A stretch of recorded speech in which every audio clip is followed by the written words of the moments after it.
കുറിഞ്ഞി ശ്രീകൃഷ്ണസ്വാമി ക്ഷേത്രത്തിൽ ശ്രീമദ് ഭാഗവത് സപ്താഹ യജ്ഞവും ശ്രീകൃഷ്ണ ജയന്തിയും ലഭിക്കുന്ന തുകയുടെ ഒരു ഭാഗം വയനാട് ദുരന്തത്തിൽപ്പെട്ടവർക്ക് നൽകും.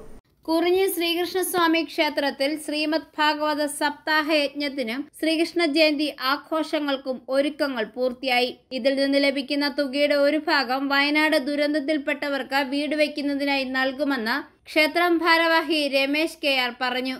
കുറിഞ്ഞി ശ്രീകൃഷ്ണസ്വാമി ക്ഷേത്രത്തിലെ ശ്രീകൃഷ്ണ ജയന്തിയോട് അനുബന്ധിച്ച് ഈ വർഷം സപ്താഹം നടക്കുകയാണ്.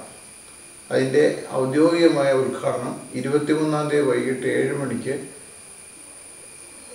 ബഹുമാനപ്പെട്ട MLA ശ്രീ മാണി C കാപ്പൻ നടത്തുന്നതാണ്. അന്ന് തന്നെ യജ്ഞശാലയിൽ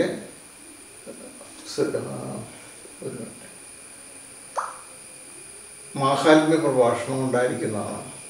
Shri Shajikumar Painal NSS taluk union chairman അവസരത്തിൽ ആശംസ നൽകുന്നതാണ്.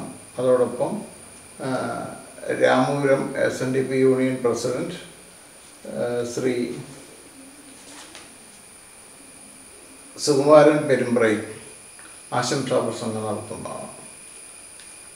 ശ്രീകൃഷ്ണ ജയന്തി ദിവസം വൈകിട്ട് ശോഭായാത്രയും ഉണ്ടായിരിക്കുന്നതാണ്. അതുപോലെ തന്നെ അന്ന് വൈകിട്ട് രാമപുരം SNDP യൂണിയൻ്റെ SNDP വനിതാ സംഘത്തിൻ്റെ തിരുവാതിരകളിയും ഉണ്ടായിരിക്കുന്നതാണ്.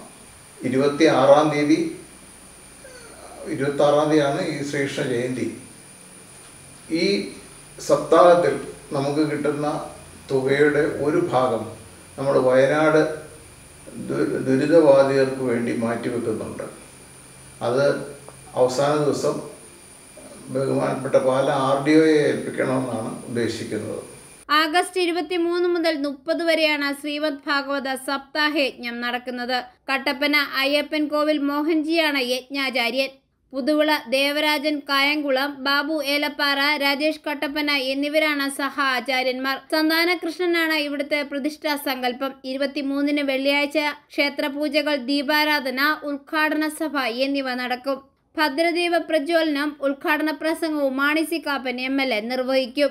Meenachil NSS union chairman Shajikumar PS ആശംസകൾ അർപ്പിച്ച് സംസാരിക്കും. തുടർന്ന് ഭാഗവത മഹാത്മ്യ പ്രഭാഷണം നടക്കും.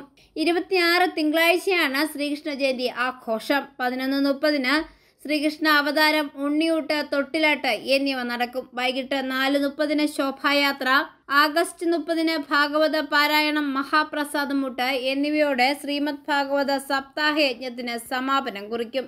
i4A ന്യൂസ്, പാല.